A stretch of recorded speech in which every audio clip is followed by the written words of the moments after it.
This podcast represents the opinions of Tyler Barber and his guests to the show. This podcast is not intended to be a substitute for the medical advice of a licensed counselor or physician. The listener should consult with a mental health professional in any matters relating to their health or the health of a child. This is the Mayo Lab Podcast with Tyler Barber.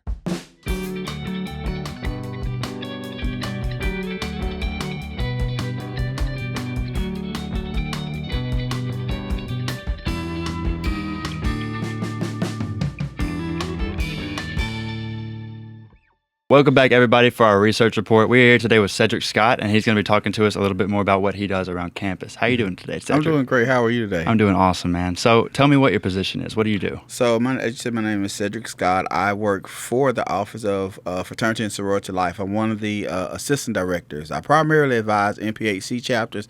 However, because of the size of our office and the size of our community, I kind of fit in wherever I need to with either one of our councils. Yeah, that's awesome, man. So you just said an acronym that I'm not completely aware of, like what it is. So what was that you said? So NPHC, National Panhellenic Council, which is a council predominantly made up of our Divine Nine organizations that were historically based for black and brown students in a time where they could not join organizations. So we created the organizations, and for 100 plus years, they're still here. That's awesome, man. Yeah. So how has the university changed the way that they hold fraternities and sororities accountable in recent years? Okay. Well, I've only been there for 3 years. So what I do we work closely with the Office of Student Conduct.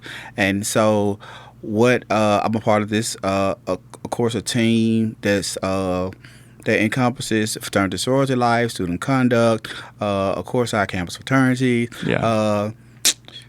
athletics, and I think what I like most about this group, we call it SOCIT, and we are a group of professionals that work closely together to kind of alleviate or solve the issues that may be happening in fraternity sorority life or any organization as a whole for the entire institution. Yeah. So how has it changed? I think we are now in a place where we have recognized that there are issues. There are, and not just at the university, but on college campuses across America, that there are issues and that these issues can be resolved. And I think we also have recognized that sometimes it's not the entire fraternity or the entire chapter. Sometimes it's individuals that we need to pinpoint. We need to find out who are, and I hate to use the term culprits, but who are those members who are continuing practices of the past, things that have made our organizations look bad, things that have gotten organizations put off the university's campus. And so if we could do that and come to some type of mediation where we can actually talk it through and sometimes recognize that, what we did, this was not a good decision, or this was something that could hamper the future of our particular organization. So I think more of that conversation is taking place versus, we hear it, we talk about it, we put you off campus, that type of thing. Because, fraternity and sorority life is an important part of college life, and so it's definitely a big part of college life at the university. I agree. That's awesome, man. So I got another question for you. Okay. What are a lot of the common issues that you see in fraternity and sorority life? I think people want to say it's hazing, but hazing is not our biggest issue at the university. Is it an issue? Yeah. Does it come about? It does. But I think one of the biggest issues that we are kind of combating now is the ability for the organizations or the councils to understand one another. You have 3 different councils at our institution. You have the IOC chapters, you have CPH, and you have NPHC. And so for so long, I don't think they've sat down and had a conversation as the council to what is it that your organization does or your council does. And so I think in the past 3 years, we created that space where they can have those conversations. And what they do is they find out that, number one, issues are issues. So it doesn't matter what council they're a part of. Yeah. We all experience these issues. Number two, we all have solutions. Yeah. And, they talk about the solutions, how they solve it as a council, and how that council solving it pushed down to chapters, and how chapters are taking accountability. And I think the last thing we come across is, they're 18, 19-year-olds still trying to figure it out. Nobody has a solution. Everybody hears about the good old days or what I did when I was there, and those days are long gone. And so we have to really change the trajectory on how we move our organizations forward for the next 5 or 10 years. Yeah, definitely. Yeah. And that's awesome to hear that everybody's kind of communicating right now and working towards a greater goal, which is awesome. So my next question for you is kind of revolving around newcomers, like new Greek life freshmen, anybody that's rushing. Yeah. How do you think that they are coming in? Do you think that they're aware when they come in of how fast things can go wrong, or if they have to learn that the hard way? Or I think they've heard the stories, and I think they've heard the stories of the good, the bad, and the ugly. And sometimes they come in gung-ho, and they are not aware of how fast or how one wrong decision can lead them down the wrong way, or one wrong decision can affect someone else. So I always tell freshmen, just be patient. You know what I'm saying? Understand the process, enjoy the process, know your values coming into the process. And when you see something like that you really just don't stand for, or this is something that your parents wouldn't stand for, then that's the time to raise up a flag and say, hey, this ain't what I signed up for, or hey, this ain't what I thought it was going to be, and just back out. You know what I'm saying? Back out. Let us know. Yeah. Because we can't help unless we know. And then, let's see what we can do as an office or as a university community to kind of strengthen those weaknesses that we have in our organizations. Yeah, that's a great answer. So my next question for you is kind of about philanthropy, because the guest that we had on last was the philanthropy chair at Sigma Chi. Okay. So my question is how important, not how important, but what role does philanthropy play in Greek life right now? A big role. A big role. A lot of our chapters realize that, that they represent something bigger than themselves. Last year, we raised over $2 million for different philanthropic organizations. If it was for CASA or the William McGee Center, or even scholarships for those students who want to participate in Greek life and who just didn't know it was just that expensive. It's expensive. It's a luxury now. Don't get me wrong, it is a luxury. Yeah. But the expense that come along with it. And so I think the plus that I can say in working at the University of Mississippi is that these organizations see that need, and because their organization has the financial means to support those organizations, that they do support them. I think who else? Somebody has. I think it is Sigma Chi who has the football tournament. Who was that? You're asking the wrong guy. I have no clue. I'm trying to think.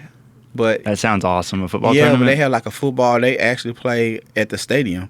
And it's a big fundraiser for their organization. Okay. And they do really well with that. And they put that money in the right place. That's good. So I have to look into that. To talk about. Yeah. How do you navigate the way that philanthropy is perceived in Greek life, to make sure that it's not just a checkbox for these for the organizations? So I think what we've done now more than ever since I've been there is first of all, we celebrate the chapters who are doing the work. You know what I'm saying? We like to recognize those chapters who are doing the work, whether it's via social media, whether it's via our FSL newsletter. Yeah. But another thing we do is we've moved into accreditation process. So what this accreditation does is it allows every chapter to be what we call a 5-star chapter. Those chapters who are participating in those philanthropic efforts.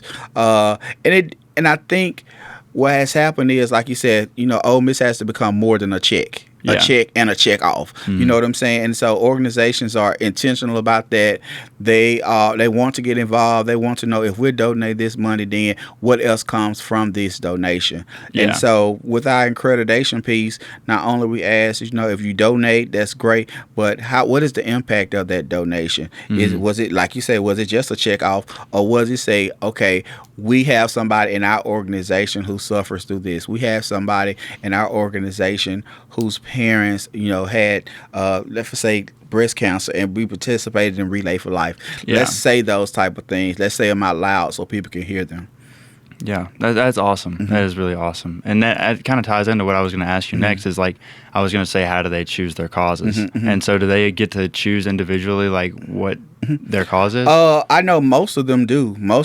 I know most of our organizations, they have something that's sent down from their national office. But for the most part, most of our chapters have like a personal connection to whatever their cause is. And, if you're connected to the cause, you're going to, it's no longer a hands down, right? Yeah. Hands down, do everything that you can to make sure that you are supporting that cause to the best of your ability. Yeah. I agree. And so my next question for you is, do you think, like, nowadays in Greek life, people are more inclined to speak up when something feels unsafe, like, rather than, or versus? You know what? Yes and no. You still have people with the mindset of, I don't want to get the chapter in trouble. I don't want to, bring harm or reproach to the organization or even to the institution. And you have those students who say, you know what, this ain't what I signed up for. Yeah. Somebody needs to help. Somebody needs to help me. Somebody needs to help our organization. Yeah. And like I said, it's not everybody. Somebody needs to get those individuals out who are making bad decisions, who can jeopardize Greek life. For as a whole at the university. I was never in Greek life myself, but it seems like it was a big loyalty versus ethics conversation. Like, it really is. My next question for you is, what would you say to a chapter that may be coasting right now, or just doing the bare minimum to stay afloat? So I'm gonna be honest with you. We have a conversation with those chapters. We do coaching with the chapter presidents, and sometimes chapter presidents come in. They say, we're not doing it. You know what I'm saying? Or they talk to their advisor, and, they reach out for help, and we, at our office, like, our job is to make sure that those chapters are doing the minimum requirements that our office allowed them to do. But what another thing we try to do is kind of like encourage them to say, like, you have to be patient with yourself. You know what I'm saying? You can't compare yourself to the largest chapter on the campus. You got to do what you can do in the time and restraints that you can do. If you only have 8 members of 20 members or 100 members compared to a chapter that has 200, 300, 400, or even 500 members, do what you could do. You know what I'm saying? Make sure it's successful, and, make sure whatever you're standing for, whatever your values are, that you're holding true to those values. Yeah. That's great. That's awesome. And I remember my last question I was going to ask you. Okay, great. So you say that, or you said that sometimes it could be difficult to, you don't want to punish the entire chapter for, maybe one person or a group of people's mistake. How do you kind of pinpoint that, and how big of a challenge can that be to I guess, not punish the entire chapter for something like that? But the good thing is, we're working with the Office of Student Conduct. There's a whole investigation process. Okay. It starts with the root, and we try to see how far it branches out. And so when we feel like we've reached that far in that plant or that tree, and we was like, okay, I think we've gotten as far as we can go, and we come back and say, okay, these are some of the initial